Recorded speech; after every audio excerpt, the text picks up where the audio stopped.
Hello and welcome, I'm Chris Munt, UK Technical Manager for Leighton House. And on this video we're going to be looking at grey coverage, but more specifically how to get grey coverage without getting warmth. And to achieve this we're also going to be looking at neutralizing warmth and how to go from light to dark without getting any warmth in the hair, yet maintaining the longevity and the luscious shine you get from our colour.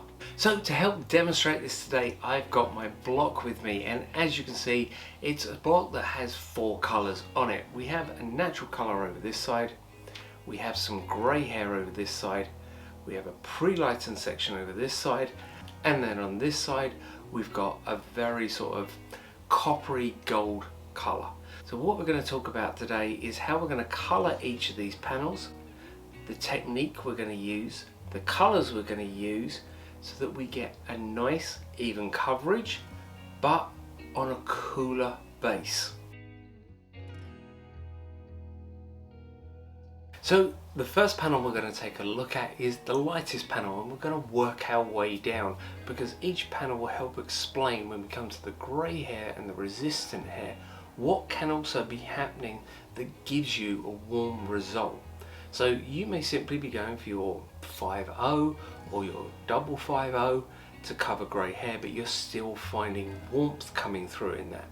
And this is going to help to explain it as we move around the head and the different mixtures we do. For the clients that are absolutely adamant that they want to go from light to dark, if I was to simply put a 5-0 on this or a 550 on this, then what's going to happen is it's going to look very wishy-washy, very translucent. It's not going to stick to the hair because there's nothing to stick to. All of the molecules have been lightened out, so we know that we need to put back that colour.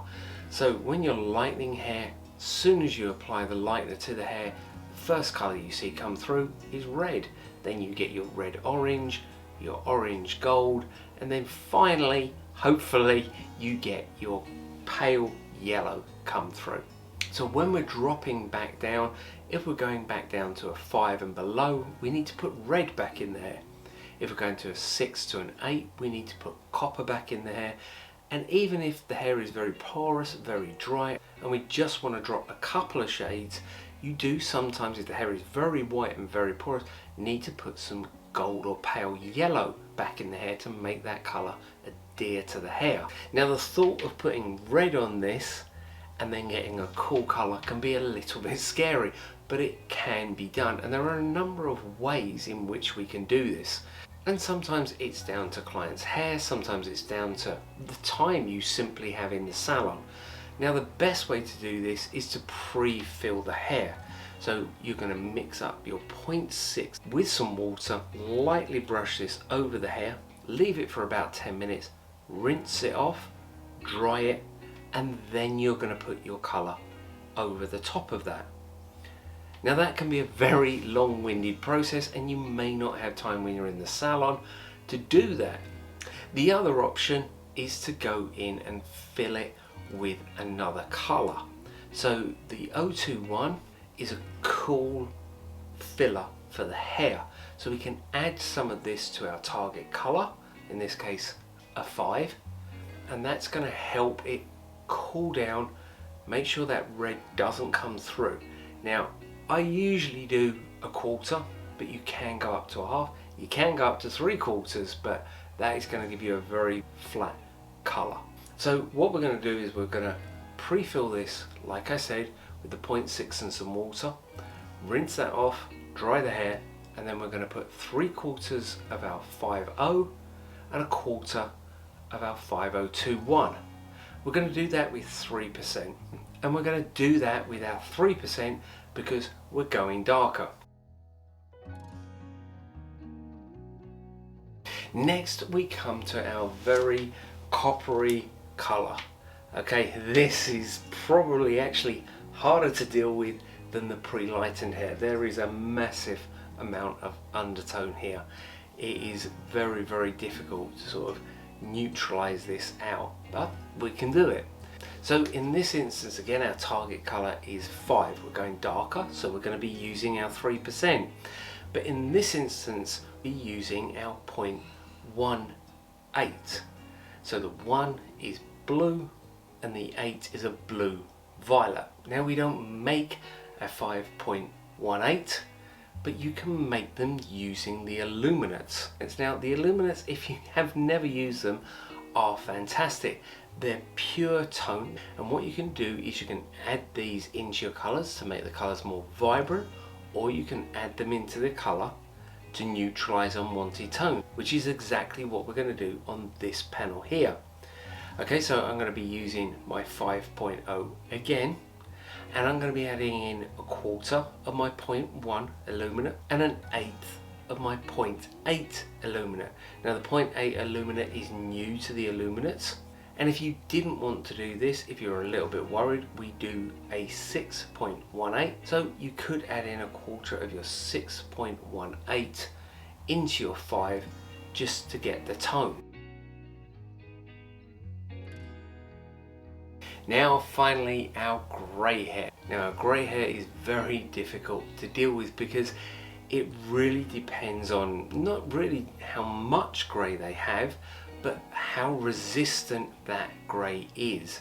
So their hair texture plays a part here, whether it's fine or whether it's thick, and also as well whether it's Asian, Afro, or whether it's Caucasian hair. So when covering grey hair, you're going to have to look at how thick the hair is there a lot of it, does it feel very coarse, does it feel very rough. Now all of our base colours and our extra pigmented, the 550, will cover 100% grey hair on their own, and generally our mixing ratio is 1 to 1.5.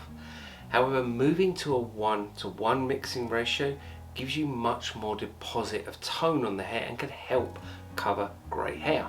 Now if the hair is very, very resistant, then this is when you're going to move to your 6%, because the 6% is going to soften that cuticle and allow more colour to go into the hair.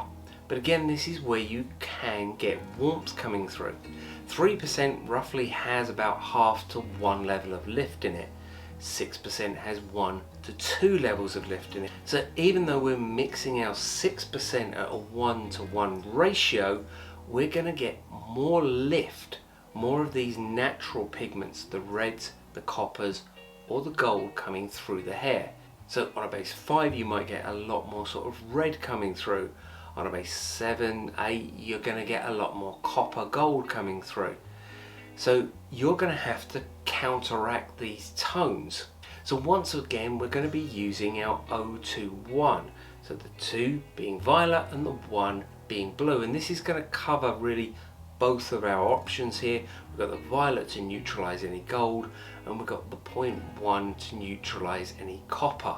Now once again you can go more heavy-handed on this. You could do equal parts of your base to equal parts of your 021, and also extending the processing time, giving it an extra 5 to 10 minutes. The other thing to do is to place a lot of colour on the hair. It can be very difficult to get through grey hair, but when you finally do, it drinks it in, and if you haven't put enough colour on there, it soaks in all the colour, and then with no more colour it will start to bring that warmth out. Now obviously I've got a lot of hair here to cover, but I would say on an average 6-week regrowth, so about an inch, I'm going to mix up 50 grams of my colour. Then I'm going to use 50 grams of my developer. Now that's 100 grams for a regrowth, and people go, that is a lot of colour. I know, but as long as I get the result that I want and the client is happy and I don't have to reapply, this is going to save me time and money in the long run. Now again, when it comes to the developer, please use the cream developer that's formulated by Leighton House. These developers are stabilized and balanced to work with our color. Now I know some of you are going to be watching over in the USA, so hello and welcome. But again, I also know that over there it is very popular to use liquid developers.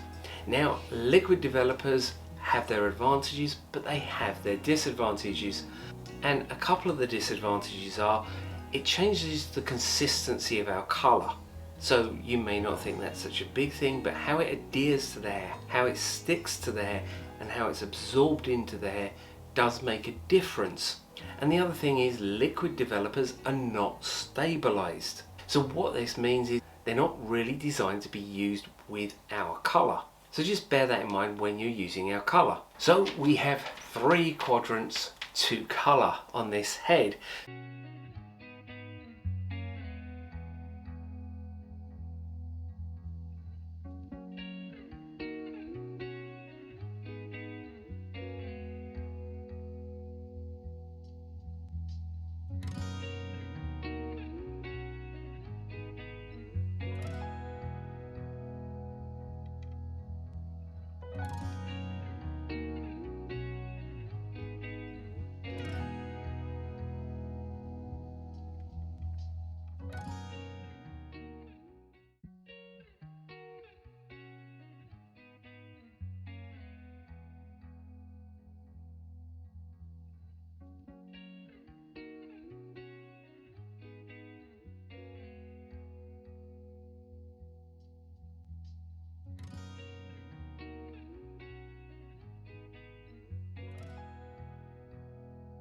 So as you can see, there's lots of different types of hair, lots of different tones within the hair, and what we're trying to achieve is a flat colour. And that depends massively on the type of hair you have to deal with, the percentage of grey, or whether you're going from light to dark.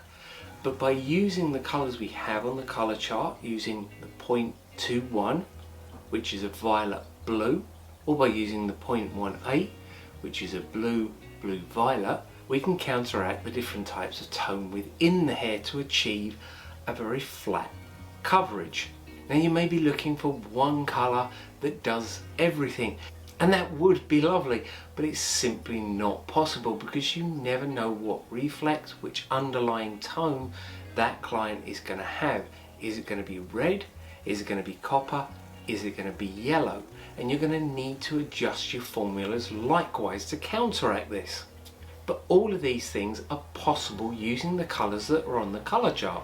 So I hope this video has helped. I hope it's helped with explaining grey coverage, and I hope it's helped explain some of the underlying tones and the issues that you may face as a hairdresser.